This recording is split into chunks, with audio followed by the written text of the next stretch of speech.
একটি ছোট গ্রামে মীনাবতী নামে এক মহিলা তার স্বামী লালচাঁদ, মেয়ে কোমল এবং 2 ছেলে মহেশ ও হরিয়ার সাথে বাস করতেন। বড় ছেলে মহেশ এবং ছোট ছেলে হরিয়া উভয়ই বিবাহিত ছিল।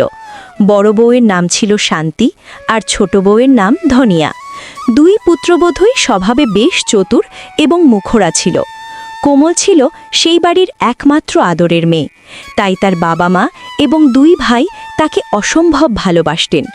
বাড়িতে তার প্রতিটি কথার গুরুত্ব দেয়া হতো এবং সবাই তাকে চোখের মণি মনে করত। কিন্তু ভাগ্যের নিষ্ঠুর পরিহাসে কিছু সময়ের ব্যবধানে মীনাবতী এবং লালচাঁদ দুজনেই ইহলোক ত্যাগ করে পরপারে চলে যান। তাদের চলে যাওয়ার পর থেকেই বাড়ির পরিবেশ ধীরে ধীরে বদলে যেতে শুরু করল। একদিন খুব সকালে গ্রামের মুন্সি কোমলদের বাড়ি এলেন। তিনি বড় ভাইকে ডেকে বললেন, গ্রামের মুন্সি বাড়ির সামনে এসে ডাক দিলেন, ওহে মহেশ বেটা, এখন তো তোমার বাবা এই দুনিয়ায় নেই। চাষবাস এবং যা কিছু জমি জায়গা আছে তা তোমরা 2 ভাই নিজেদের মধ্যে ভাগ করে নাও, নইলে ভবিষ্যতে তোমাদের মধ্যে ঝগড়া, বিবাদ আর অশান্তি হতে পারে। মুন্সির কথা শুনে মহেশ গভীর চিন্তায় পড়ে গেল। হ্যাঁ মুন্সি কাকা, আমারও মনে হচ্ছে এখন সময় হয়ে গেছে। আমাদের 2 ভাইয়ের এবার সম্পত্তি ভাগাভাগি করে নেওয়া উচিত। কিছুক্ষণ পর মহেশ তার ছোট ভাইয়ের কাছে গেল। হরিয়া, এবার আমাদের সবকিছু ভাগ করে নেওয়া দরকার। এখন তো মা বাবাও নেই, আমাদের উচিত সমস্ত জমি আর ক্ষেত নিজেদের মধ্যে সমানভাবে ভাগ করে নেওয়া। হরিয়া তার স্ত্রী ধনিয়ার কাছে গিয়ে পরামর্শ চাইল। ধনিয়া, বড়দা বলছে যে এখন সম্পত্তি ভাগ করে নেওয়া দরকার। তোমার এ বিষয়ে কি মত? ঠিক আছে, আমার কোনো আপত্তি নেই, আমরা এর জন্য তৈরি। শুধু মনে রাখবেন, আমাদেরও সব জিনিসে সমান অংশ চাই। এরপর মহেশ তার স্ত্রী শান্তির সাথে কথা বলল। হ্যাঁ, ভাগাভাগি এখনই হয়ে যাওয়া উচিত, যাতে ভবিষ্যতে আমাদের মধ্যে কোনো অশান্তি না হয়। আর শোনো ধনিয়া, তোমাদের সাথে আমরা সবকিছু সমানভাবেই ভাগ করব। কিছুক্ষণের মধ্যেই সম্পত্তির বাটোয়ারা হয়ে গেল। 2 ভাই জমির সমস্ত দলিলপত্র নিজেদের মধ্যে ভাগ করে নিল, কিন্তু গোল বাঁধল অন্য জায়গায়। শান্তি প্রশ্ন তুলল, সম্পত্তি ভাগ তো হয়ে গেল, কিন্তু এখন কোমল কার ভাগে যাবে? কোমল তো আপনাদের কাছেই থাকা উচিত। আপনি বড়, তাই বোনের দায়িত্ব নেওয়া আপনারই কর্তব্য। বাহ, যখন তোমরা সম্পত্তি সমান সমান নিয়ে বসে আছো, তখন আমরা একলা কোমলের খরচ কেন বহন করব? এখন আমরা কোমলকেও আধা আধা করে রাখবো। 1 বেলার খাবার আপনি দেবেন আর 1 বেলার আমি দেব। হ্যাঁ, ঠিক আছে। দিনের খাবার কোমল আপনার কাছে খাবে আর রাতের খাবার আমার কাছে। এভাবেই আমরা ওকে অর্ধেক অর্ধেক করে ভাগ করে নেব। কোমল এক কোণে দাঁড়িয়ে নিঃশব্দে সব শুনছিল। যে বাড়িতে সে একদিন রাজকন্যার মতো ছিল, আজ সেই বাড়িতেই তাকে নিয়ে পশুর মতো ভাগাভাগি চলছে। সবকিছু ঠিক হয়ে যাওয়ার পর কোমল চুপচাপ নিজের ঘরে চলে গেল। ঘরের দেওয়ালে টাঙানো তার মা বাবার ছবির দিকে তাকাতেই তার চোখ জলে ভরে এলো এবং সে ফেলে আসা সোনালি দিনগুলোর কথা মনে করতে লাগল। সেই দিনগুলো যখন এই ঘর হাসিতে ভরে থাকত। কোমল তার বাবার গলার আওয়াজ যেন কানে শুনতে পেল। কোমল আমাদের একমাত্র আদরের মেয়ে, ওর বিয়ে আমরা খুব ধুমধাম করে বড় ঘরে দেব। হ্যাঁ গো, আমাদের রাজকন্যার বিয়েতে যেন কোনো খামতি না থাকে। হ্যাঁ বাবুজি, আমাদের বোনের বিয়েতে আমরা পুরো গ্রামকে পাত পেড়ে খাওয়াবো।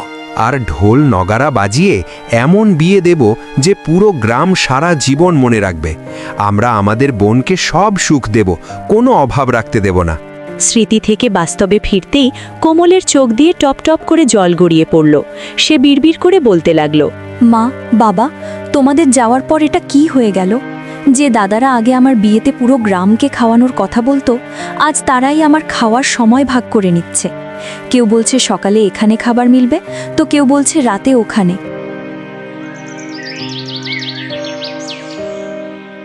সেই রাতেই বড় বউ শান্তি আর ছোট বউ ধনিয়া বৈঠকখানায় বসে ফিসফিস করে কথা বলছিল। আরে ধনিয়া, এই বাটোয়ারা হওয়ায় আমাদের বড় লাভ হয়েছে। এবার আমরা একটু আরাম পাবো। ঠিক বলেছেন দিদি। আমরা কি আর কোমলকে মাগনা খাবার খাওয়াবো নাকি? যদি পেট ভরে খেতে চায়, তবে ওকে কাজও করতে হবে। একদম ঠিক বলেছ। এখন থেকে আমরা সারা দিন আরাম করব আর ঘরের সব কাজ ওকে দিয়ে করাবো। যাক, ভাগাভাগির অন্তত এই লাভটা তো হলো।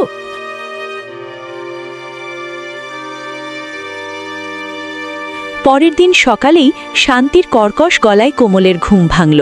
এই কোমল, কানে কি খিল পড়ে আছে? শুনতে পাচ্ছিস না? এই নে, এই সব বাসনপত্র নিয়ে যা। নদীর ঘাটে বসে একদম ঝকঝকে করে মেজে নিয়ে আসবি। আরে কোমল, দাঁড়াও দাঁড়াও, আমার এই এক গাদা কাপড়গুলোও নিয়ে যাও। আর মনে থাকে জানো, একদম পরিষ্কার করে কাচবি, আমার নোংরা কাপড় একদম পছন্দ না। দুই যা মিলে কাপড়ের এক বিশাল স্তূপ কোমলের হাতে ধরিয়ে দিল। কোমল মুখ বুজে সেই ভারী বোঝা কাঁধে নিয়ে নদীর দিকে হাঁটা দিল। গ্রামের এক বৃদ্ধ লোক, যিনি কোমলের বাবার পুরনো বন্ধু ছিলেন, দূর থেকে এই দৃশ্য দেখছিলেন। হায় রে অভাগী কোমল, এই লোকগুলো মেয়েটার কি হাল করে ছেড়েছে। ওর মা বাবা যখন বেঁচে ছিল তখন ওকে রাজকুমারীর মতো মানুষ করা হয়েছিল। এখন ওর জীবন তখনই ঠিক হতে পারে যদি ওর বিয়ে হয়ে যায় আর ও এই বাড়ি থেকে বিদায় নেয়। সেই বৃদ্ধ তখনই কোমলদের বাড়িতে গেলেন।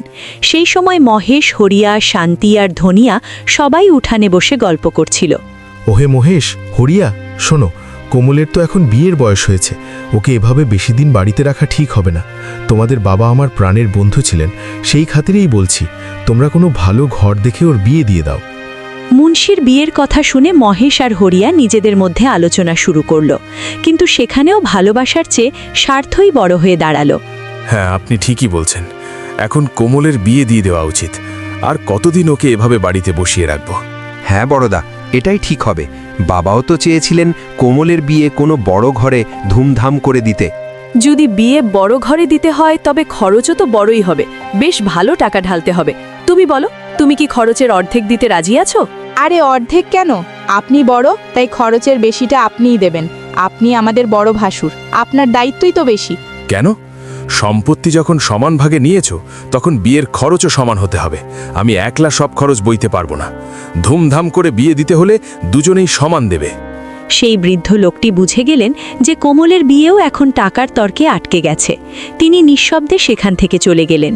দুই ভাইয়ের তর্ক যখন চরমে, তখন দুই বউ আবার মুখ খুলল। আরে আপনারা দুজন নিজেদের মধ্যে কেন ঝগড়া করছেন?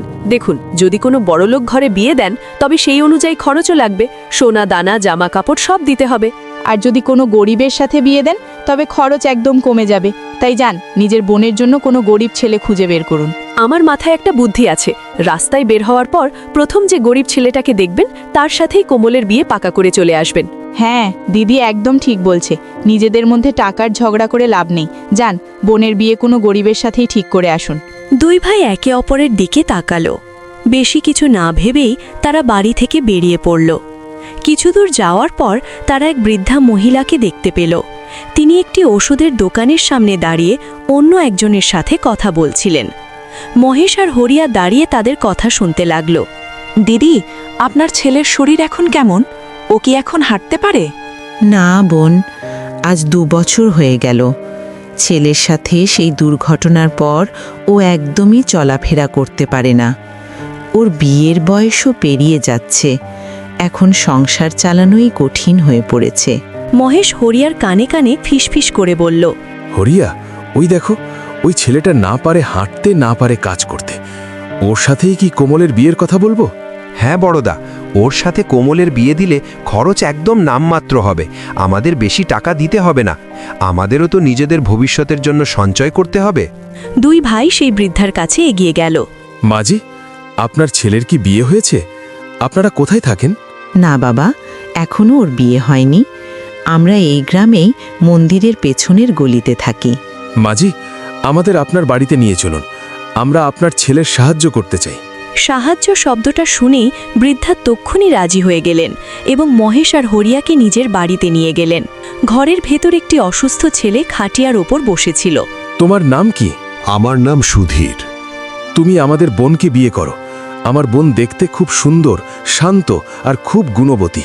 সুধীর নিজের শারীরিক অবস্থার কথা ভেবে মহেশ এবং হরিয়ার প্রস্তাবে অবাক হয়ে গেল। আপনারা একই বলছেন? এতে আপনাদের বোনের জীবন বরবাদ হয়ে যাবে। আপনারা দেখে মনে হচ্ছে বেশ অবস্থাকন্য ঘরের লোক। আর আমি না পারি হাঁটতে, না পারি কোনো কাজ করতে। আমি আপনাদের বোনকে বিয়ে করতে পারবো না। আমার কারণে ওর পুরো জীবনটা নষ্ট হয়ে যাবে। হারে, তুমি চিন্তা করো না। তোমার দারিদ্র্য আর তোমার এই অবস্থা নিয়ে আমাদের কোনো মাথা ব্যথা নেই। আমার বোন খুব কাজের মেয়ে, ও কাজ করে তোমাকেও খাইয়ে দেবে। তোমাকে শুধু বিয়েটা করতে হবে, ব্যাস। সুধীরের মা মনে মনে ভাবলেন, এই লোকগুলো যখন এত করে বলছে তখন আমার হ্যাঁ বলে দেওয়া উচিত। এমনিতে আমার ছেলের এই অবস্থা দেখে কেউ ওকে বিয়ে করবে না।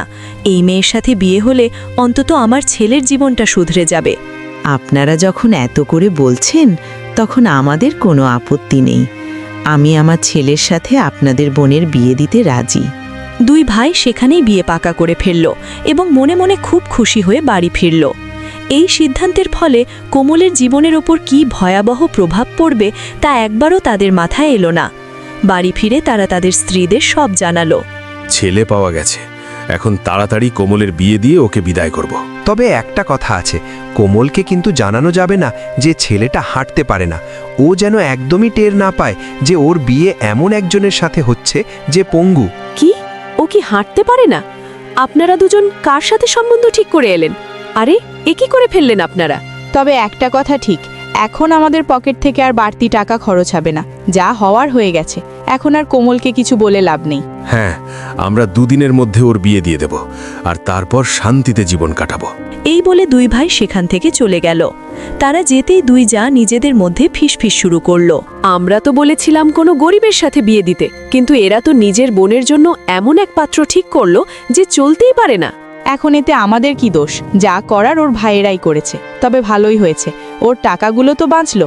ওর বিয়ে যার সাথেই হোক, আমাদের কি আসে যায়। শান্তি তখন কোমলের ঘরে গেল খবরটা দিতে। কোমল, তোমাকে একটা জরুরি কথা জানাতে এসেছি। তোমার দাদারা তোমার বিয়ে ঠিক করে ফেলেছে। 2 দিনের মধ্যেই তোমার বিয়ে। কিন্তু ভাবি, এভাবে হঠাৎ? দাদারা তো আমাকে কিছু বলেনি যে আমার বিয়ে কোথায় আর কার সাথে হচ্ছে। ওরে বাবারে, বড় যে দরদ উথলে উঠছে। বিয়ে কোথায় হচ্ছে সেটা জেনে তোর কি কাজ? আমার যখন বিয়ে হয়েছিল তখন তোর দাদাকে চোখেও দেখিনি। ভাবিরা চলে যাওয়ার পর কোমল কাঁদতে কাঁদতে তার মা বাবার ছবির সামনে গিয়ে দাঁড়ালো। মা, বাবা, তোমরা দেখছো তো তোমাদের কোমলের বিয়ে হতে চলেছে। আজ যদি তোমরা এখানে থাকতে তবে কতই না খুশি হতে, কিন্তু তোমাদের অনুপস্থিতিতে সবকিছু কেমন বদলে গেছে। বিয়ের রাতে কোমল তার মা বাবার কথা মনে করে অঝরে কাঁদল। অবশেষে সেই পঙ্গু ছেলের সাথেই কোমলের বিয়ে হয়ে গেল।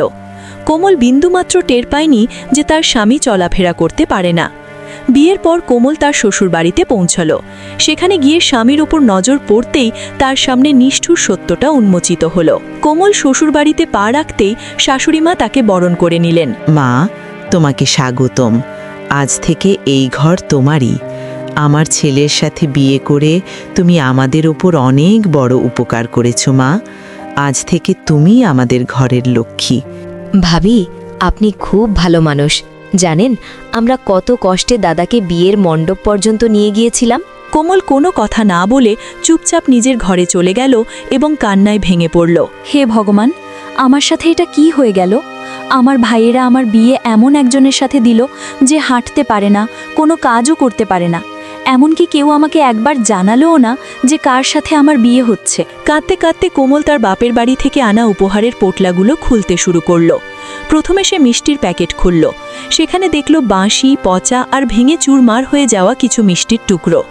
তারপর কাপড়ের ব্যাগ খুলতেই দেখল তার 2 ভ্রাতৃবধূ তাদের পুরনো ছিলে যাওয়া আর রংচটা শাড়িগুলো তাকে দিয়ে দিয়েছে। আমি এইসব আমার শাশুড়ি আর স্বামীকে কি করে দেখাবো? তারা কি ভাববে যে আমার ভাই ভাবিরা এত বড়লোক হয়েও আমাকে এই সব বিদায়ী উপহার দিয়েছে? ঠিক সেই সময় সুধীর খুঁড়িয়ে খুঁড়িয়ে বা কারো সাহায্য নিয়ে ঘরে এলো। কোমল লজ্জায় বাপের বাড়ির সেই ছেঁড়া কাপড় আর পচা মিষ্টি চাদর দিয়ে ঢেকে দিল। কোমল, তুমি অনেক বড় মনের মানুষ, তাই তো আমার মতো একজনকে বিয়ে করেছ। আমি তোমাকে একটা কথা বলতে চাই।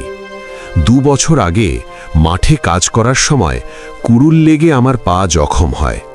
তারপর থেকেই আমি আর হাঁটতে পারি না। তবে আমি কথা দিচ্ছি, আমি সুস্থ হওয়ার আপ্রাণ চেষ্টা করব, যাতে আবার রোজগার করতে পারি। তখন আমি তোমার, আমার মা আর বোনের সব দায়িত্ব নেব।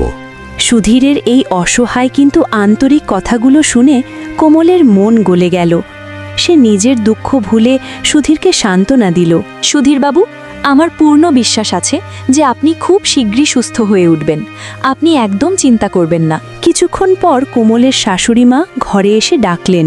মা কোমল, আমাদের বাড়ির কাছেই খুব জাগ্রত একটা মন্দির আছে। তুমি সেখানে গিয়ে ভগবানের আশীর্বাদ নিয়ে এসো। তোমাদের নতুন বিয়ে হয়েছে, সেখানে যাওয়া খুব দরকার। লোকে বলে ওখানে যদি কেউ সাচ্চা মনে কিছু চায় তবে ভগবান তার মনের ইচ্ছা নিশ্চয়ই পূরণ করেন। সুধীরের অবস্থা তো দেখতেই পাচ্ছ, তাই তোমাকে একাই যেতে হবে মা। ঠিক আছে মা, আমারও খুব ইচ্ছে ছিল মন্দিরে যাওয়ার, আমি আজই সেখানে যাব। কোমল নিজের দুঃখ কাউকে বুঝতে না দিয়ে সোজাসুজি মন্দিরে চলে গেল। সেখানে গিয়ে সে ভগবানের সামনে কান্নায় ভেঙে পড়ল। হে ভগবান, আমি কখনো কারুর কোনো ক্ষতি করিনি।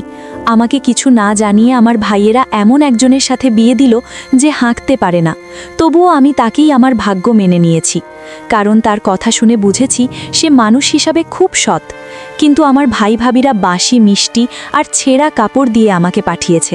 আমি কোন মুখে এইসব শ্বশুরবাড়িতে দেখাবো? আমার গয়না বা দামি কাপড়ের লোভ নেই, শুধু আমার স্বামীকে তুমি সুস্থ করে দাও। কোমল তার মনের দুঃখ জানিয়ে মন্দির থেকে যখন বের হচ্ছিল, ঠিক তখনই পেছন থেকে এক উজ্জ্বল আলো ঠিকরে পড়ল, যেন ভগবান তার ডাক শুনেছেন। বাড়িতে ফিরে কোমল ঠিক করল বাসি জিনিসগুলো সরিয়ে ফেলবে। চলো আগে ঘর পরিষ্কার করি। এই বাসি মিষ্টি আর ছেঁড়া শাড়ি আমি আমার শাশুড়ি বা স্বামীকে খাওয়াতে বা দেখাতে পারবো না, এগুলো ফেলে দিই। কেউ দেখে ফেললে ভাই ভাবিদের কত ছোট ভাববে। কিন্তু কোমল যখনই সেই জিনিসের ওপর থেকে চাদরটা সরালো, সে অবাক হয়ে গেল। মিষ্টির বাক্সটা এখন টাকা আর নোটির বান্ডিলে ঠাসা, আর সেই পুরনো ছিঁড়ে যাওয়া শাড়িগুলো এখন অত্যন্ত দামি আর সুন্দর রেশমি শাড়িতে বদলে গেছে। এ কি করে সম্ভব? মিষ্টির বাক্সে এত টাকা কোত্থেকে এলো? আর ছেঁড়া শাড়িগুলোই বা এমন নতুন আর সুন্দর হয়ে গেল কিভাবে? এটা কি কোনো চমৎকার? ঠিক তখনই তার শাশুড়ি আর ননদ ঘরে ঢুকলেন। ওরে বাবা, ভাবি, আপনার বাপের বাড়ির লোক তো কত সুন্দর আর দামি উপহার দিয়েছেন। কোমল বুঝতে পারল ভগবান তার সততার মান রেখেছেন। সে কাউকে কিচ্ছু না বলে সব টাকা সুধীরের চিকিৎসায় খরচ করল। ধীরে ধীরে 6 মাস কেটে গেল। সুধীর এখন সম্পূর্ণ সুস্থ। ভগবানের কৃপায় তারা একটি সুন্দর বড় বাড়িও তৈরি করল। কোমল, তুমি আমার জন্য যা করেছ, আমি সারা জীবন তোমার সাথে থাকব। আজ তোমার কারণেই আমি নিজের পায়ে দাঁড়াতে পেরেছি। বৌমা, তুমি সত্যি এই বাড়ির লক্ষ্মী হয়ে এসেছ। তোমার আসার পর সব ঠিক হয়ে গেল। সুধীর বাবা, এখন সময় হয়েছে তোর বাবার জমি জমা সব সামলানোর। যা বাবা, খুব উন্নতি কর। সুধীর এখন অনেক টাকা রোজগার করে। একদিন সুধীর তার মায়ের সামনে কোমলকে বলল, মা ঠিকই বলেছে কোমল, তুমি যদি সাহস না দিতে আর ওই টাকা দিয়ে আমার চিকিৎসা না করাতে, তবে আজ হয়তো আমি বিছানাতেই পড়ে থাকতাম। সুধীরবাবু, যেদিন আমি আপনাকে স্বামী হিসাবে মেনে নিয়েছি, সেদিনই ঠিক করেছি পরিস্থিতি যাই হোক, আমি আপনার সঙ্গ ছাড়ব না। আচ্ছা কোমল, তোমার বাপের বাড়ির লোকেদের একবার আমাদের বাড়িতে ডাকো না। তাদের দেওয়া টাকাতেই তো আমার চিকিৎসা হলো। কোমল কোনো একটা বাহানা দিয়ে কথাটা এড়িয়ে গেল।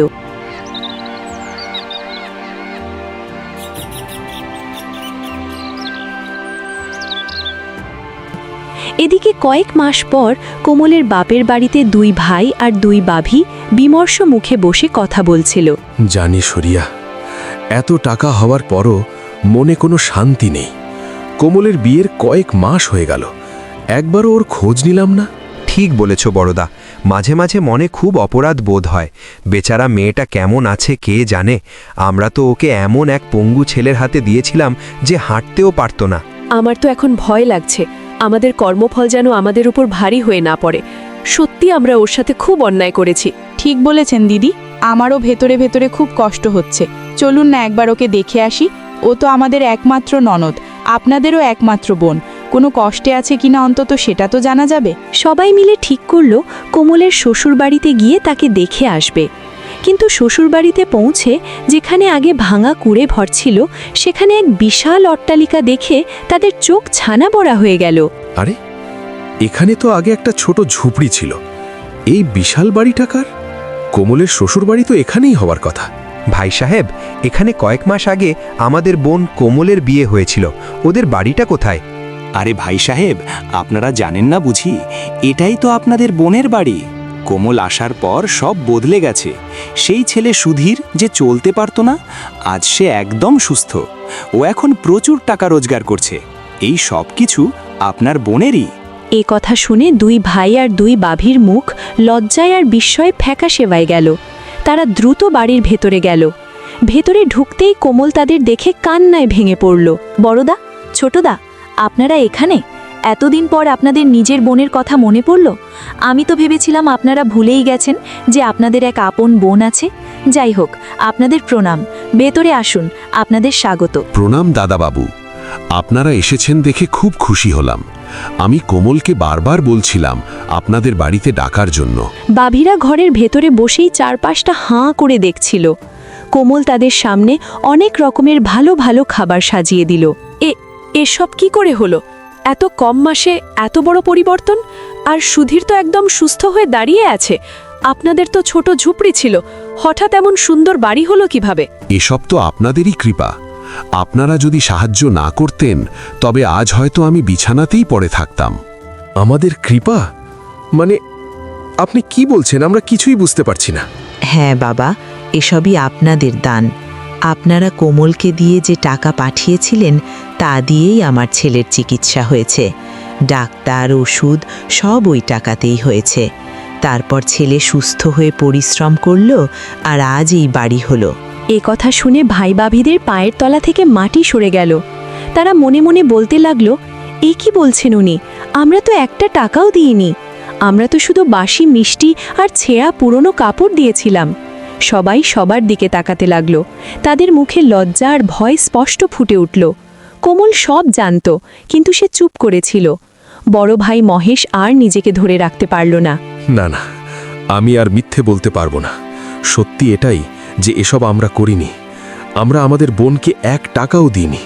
এমনকি ওকে এটাও জানাইনি যে সুধীর পঙ্গু। আজ সত্যি বলতে বুক ফেটে যাচ্ছে, কিন্তু এটাই আসল সত্য। আমরা 2 ভাই মিলে নিজের বোনের সাথে চরম অন্যায় করেছি।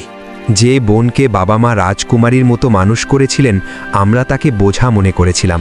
আমরা ভেবেছিলাম ও চলে গেলে আমাদের খরচ বাঁচবে, কিন্তু ভাবিনি যে ভগবান সব দেখছেন। আমি আজ লজ্জায় কমলের চোখের দিকে তাকাতে পারছি না। আমি সেই পুরনো ছেঁড়া কাপড়গুলো দিয়েছিলাম। আজ ভাবলে গা শিউরে ওঠে যে আমরা কতটা পাথরের মতো মন নিয়ে চলতাম। আমরা মিষ্টির নামে বাসি টুকরো দিয়েছিলাম, ভেবেছিলাম কেউ জানতে পারবে না, কিন্তু ভগবান সব দেখে নিয়েছেন। হে ভগবান, তবে এই এত ধন সম্পদ, এই সুন্দর কাপড়, আমার ছেলের চিকিৎসার টাকা, এসব কোত্থেকে এলো? বাপের বাড়ি থেকে যদি না আসে তবে এই অলৌকিক ঘটনা ঘটল কিভাবে? কোমল, আজ সত্যিটা বলো। এখন আর কোনো ভয় নেই। তুমি যদি সত্যিটা লুকিয়ে থাকো তবে তার পেছনে নিশ্চয়ই বড় কোনো কারণ আছে। যখন আমি এই বাড়িতে আসি এবং জানতে পারি আমার স্বামী পঙ্গু, আর দেখি ভাই ভাবিরা আমাকে বাসি মিষ্টি আর ছেঁড়া কাপড় দিয়েছে, তখন আমার বুকটা ভেঙে গিয়েছিল। কিন্তু আমি কারোর কাছে কোনো অভিযোগ করিনি। মা যখন আমাকে সেই জাগ্রত মন্দিরে পাঠালেন, আমি সেখানে গিয়ে ভগবানের সামনে অঝরে কেঁদেছি। সব সত্যি কথা তাকে বলেছি। তারপর ঘরে ফিরে যখন পোটলা খুললাম, দেখলাম সেই ছেঁড়া কাপড়গুলো দামি রেশমি পোশাক হয়ে গেছে, আর মিষ্টির বাক্সটা টাকায় ভরে গেছে। আমি তখনই বুঝেছিলাম এটা ভগবানের আশীর্বাদ। কিন্তু আমি সত্যটা বলিনি, কারণ সত্য বললে আমার ভাইদের সম্মান ধুলোয় মিশে যেত। আমি মিথ্যে বলেছিলাম যাতে আমার আপনজনেরা বদনাম না হয়। এ কথা শুনে 4 জনই মেঝেতে বসে পড়ল এবং হাত জোড় করল। বোন, আমরা ক্ষমার যোগ্য নই। তুই আমাদের জন্যে ভগবানের দেওয়া উপহারও আমাদের নামে চালিয়ে দিলি। আজ বুঝলাম প্রকৃত সম্পর্ক কাকে বলে। আমরা শুধু স্বার্থ ভেবেছি, আর তুই আমাদের সম্মান রক্ষা করেছিস। আমাদের ক্ষমা করে দে কোমল। কোমল, তোমার কাছে ক্ষমা চাওয়ার সাহসও আমাদের নেই। আমরা তোমার সাথে খুব খারাপ ব্যবহার করেছি। বড়দা, ভাবি, আপনারা আমাকে বাবা মায়ের সম্পত্তিতে আমার হক দেননি, কিন্তু ভগবান আমাকে আমার হকের চেয়ে অনেক বেশি দিয়েছেন। এখন আমার মনে কোনো অভিযোগ নেই। শুধু এটাই চাই আপনারা যেন সত্যিটা উপলব্ধি করেন এবং ভবিষ্যতে অন্য কোনো মানুষের সাথে এমন অন্যায় না করেন। আজ বুঝলাম ভগবান ভালো মানুষের সাথে সবসময় ভালোই করেন। কোমল, তোমার মতো পবিত্র মনের মেয়ে আমার স্ত্রী হয়েছে, এর চেয়ে বড় ভাগ্য আর কিছু হতে পারে না। কোমলের ভাই বাভিরা তাকে কিচ্ছু দেয়নি, কিন্তু ভগবান তাকে সব দিয়েছেন। যে মানুষ সৎ মনে ভগবানের উপর বিশ্বাস রাখে, ভগবান তার ভাগ্য নিজেই লিখে দেন। তাই মানুষের সব সময় নিয়ত পরিষ্কার রাখা উচিত।